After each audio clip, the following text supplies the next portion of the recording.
Ready?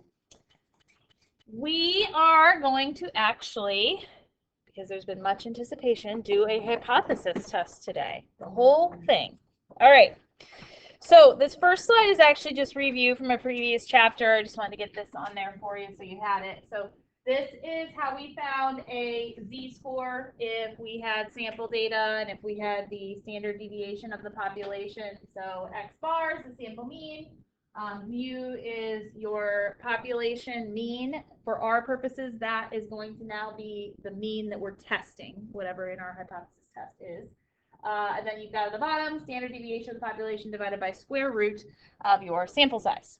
So we're going to need that in the following steps, which all of these are on the right side of your paper. So today we're going to talk about how to use p-values to do a hypothesis testing. On Monday, we'll do rejection regions, which is the other way to do this.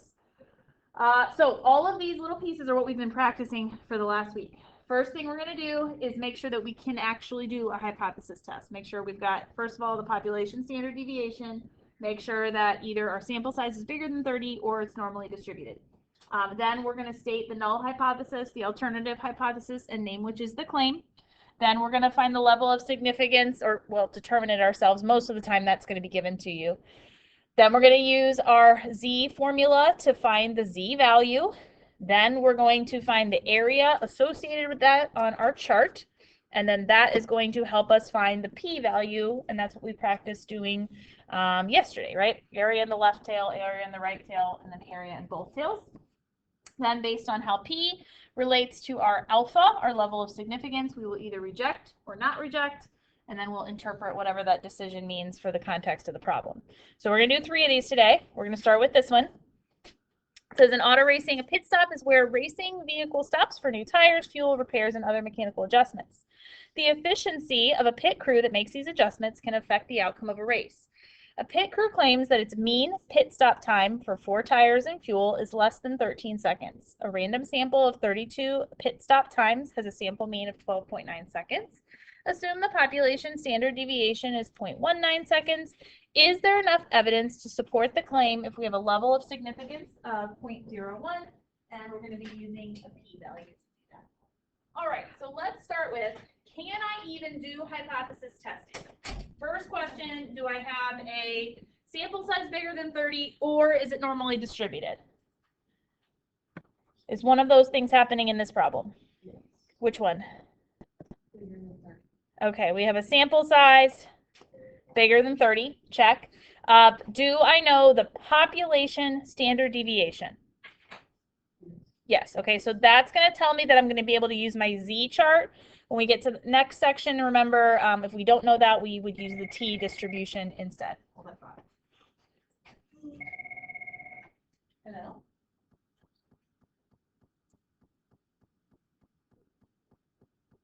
Equasia. Okay, sorry. All right, where was I? Okay, we can do it. We have a level of significance. Let's go ahead and name our other information that we're given here to start. So we've got an n of 32. That's our sample size. Standard deviation of the population is 0.19. Sample mean, that's x bar, 12.9. What else do I know? Level of significance, alpha is given to us, 0.01. And now let's talk about what the claim is. So the claim is that the mean, which is our population parameter that's being tested, stop time is less than 13 seconds. Is the claim the null or alternative hypothesis? And how do you know?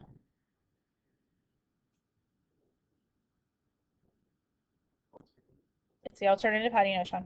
Because it just is less than. Good. Because the mean is less than. It does not include that statement of equality. And then the null hypothesis would be the complement of that, which is what? The mean is greater than or equal to 13. Good. All right, let's go ahead and find a z-score for that mean value that we're testing. So this is our Z formula we used before. We're going to do X bar, 12.9, minus our population parameter that's being tested here, which is 13. That's the mu that we're testing. Over standard deviation of the population, 0.19, divided by the square root of my sample size, 32. And we're going to round this to 2 decimal places because that's what's on our standard normal table.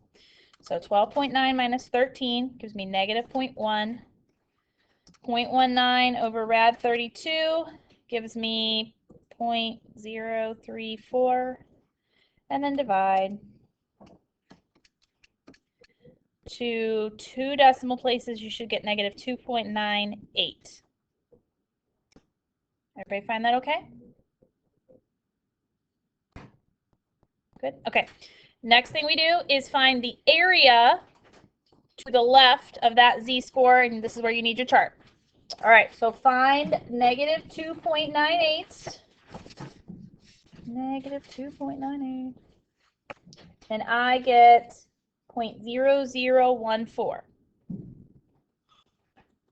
from my chart. Then we find the p-value. Now, you need to know to find the p-value if it's left tail, right tail, or two tail. And you could actually name that at the beginning here as soon as you get that alternative hypothesis. Remember, this guy tells you where the tail is going to be. So because the alternative hypothesis is less than 13, it is a left tail test. And that's what our z-scores give us, right? Area to the left. So there's no adjustment to be made. That 0.0014 is our p-value. If it was a right tail test, remember you do the complement, 1 minus. And if it's two tail test, you find the area in one of the tails and then just double it. Once you have p, then you're going to compare it to alpha. So p is 0.0014. Alpha in this problem, we were told, is 0.01. And this is where we want to determine greater than, less than, equal to. What is it in this one? It is less than. Okay, so if it is less than, do we reject the null hypothesis or not reject the null hypothesis?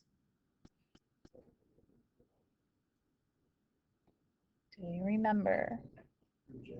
Yep. If it is less than, we reject. If it's greater than, we do not reject. And remember, rejecting is what we want to happen in any case. So if we reject the null hypothesis, that means there is enough evidence to do what we want.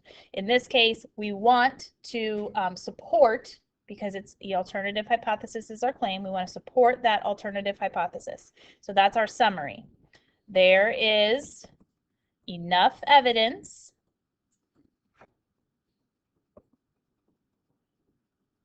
to support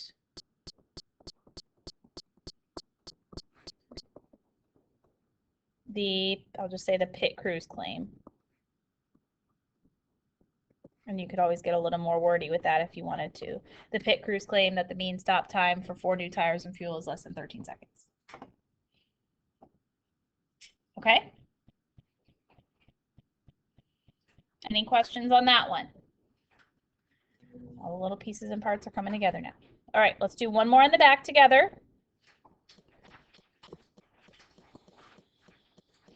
According to a study of U.S. homes that use heating equipment, the mean indoor temperature at night during winter is 68.3 degrees Fahrenheit. You think this information is incorrect. You randomly select 25 U.S. homes that use heating equipment in the winter and find that the mean indoor temperature at night is 67.2 degrees Fahrenheit.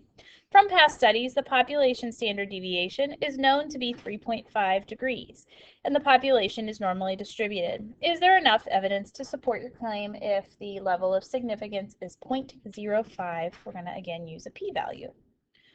All right, so let's name our important information. And actually, before I do that, can I do hypothesis testing here? Do I have a sample size bigger than 30, or is it normally distributed? Yes, which one? Normally distributed, so we're good. Okay. And do I know the population standard deviation? Yes. Okay, I know that was, what was that they told me? 3.5. So that tells me I'm going to use my z-chart, not the t distribution that we did before. All right, what else do I know here? I know my n is 25. I know the sample mean is 67.2. I know the level of significance is 0.05. Let's go ahead and write our claim. Okay. Now, this one's a little tricky because you're using information that says the indoor temperature is 68.3, but then they say this: you think the information is incorrect. So if you think the information is incorrect, then that is the claim that's being made. You are claiming that that is incorrect. Okay, so you're claiming that that is not the temperature.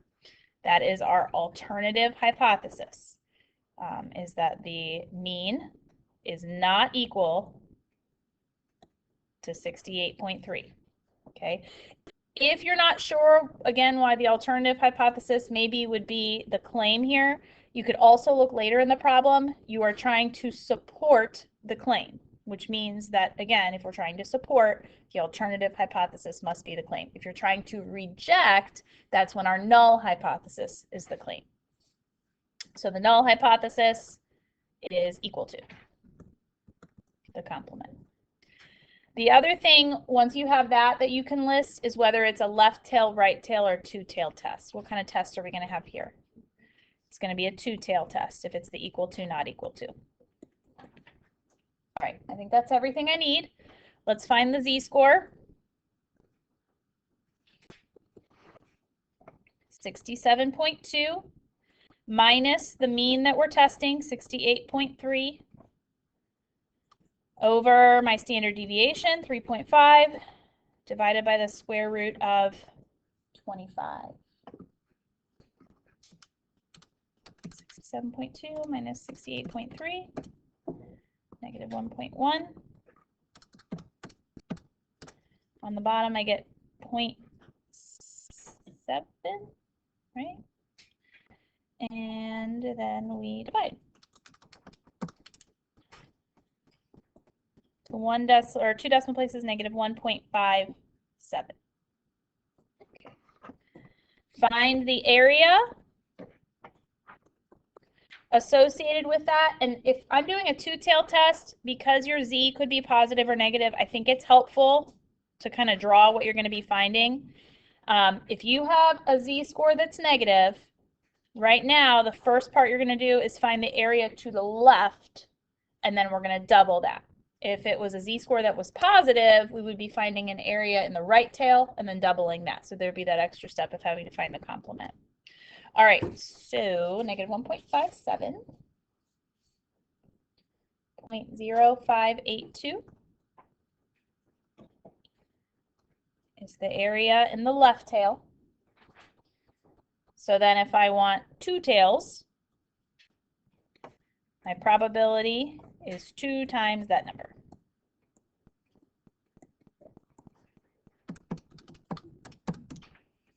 .1164. Everybody getting those numbers okay? All right. So now compare P, bless you, to alpha. P, 0.1164. Alpha is 0.05. Greater than or less than? It's greater than. So what does that mean? Reject? Do not reject. Do not reject. So if we are trying to support this claim, are we able to do that? We are not. If you do not reject, you do not have enough evidence. Okay, so that's how we're going to start our statement. There is not enough evidence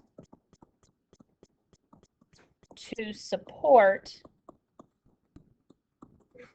the claim that, in this case, the claim was the mean indoor temperature is not 68.3.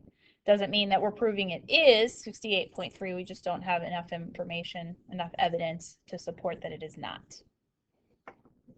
All right. Good? You guys tried the last one now on your own.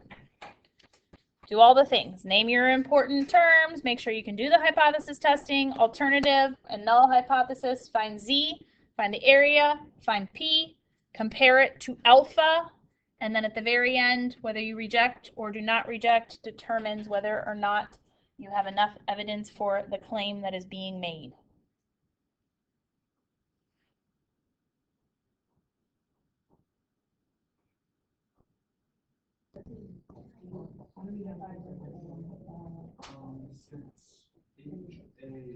Ooh, what happened there?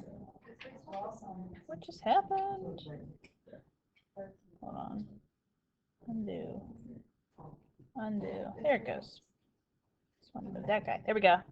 All right, so claim alternative hypothesis greater than 35. Null hypothesis should be less than or equal to 35. This is a right tail test because your alternative hypothesis is greater than. Z-score, you should have 2.5. The area that goes with that from your chart is 0.9938. And then because it's a right tail, we do the complement. 1 minus 0.0062 is your P compared to alpha 0.05. It's less than, we reject, which means there is enough evidence to support the claim that is being made. How did you do? What questions do you have? None? Okay. 7-1 Math Excels are due tonight. All 3 of them if you have not finished those yet. And then 7-2 Math Excels are due on, I double check here before I say it, Wednesday next week. So you guys right now can do 7-2 day 1 and 7-2 day 2. Day 3 will finish up on Monday to wrap up this section.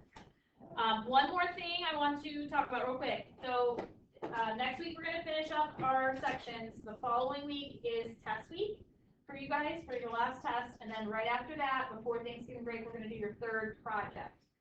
Your third project, you guys will have 3 full days in class to work on it, and it's going to be due before Thanksgiving break. For that project, you need 50 temperatures of adults. When we say adults, 11 through 65 is the age group we're talking about. You will need 25 males and 25 females for that project. So you've got about a week and a half until you're going to need that data, but I'm telling you now so that you can kind of maybe start thinking about putting a little survey out or something. And I want to be clear, I do not expect you to take people's temperatures. Do not take people's temperatures, okay? Do not do that. All you have to do is ask them, can you take your temperature and tell me what it is? And they can do it at home and they can just fill out a survey. Okay? Do not walk around the school, take people's temperatures, because I'm going to get in trouble if you do that. Don't do that. All right. So you need 50 of those, 25 males, 25 females. You got about a week and a half to collect your data. Okay? Great. All right. The rest of the period is yours. I'll do the cell phone lotto.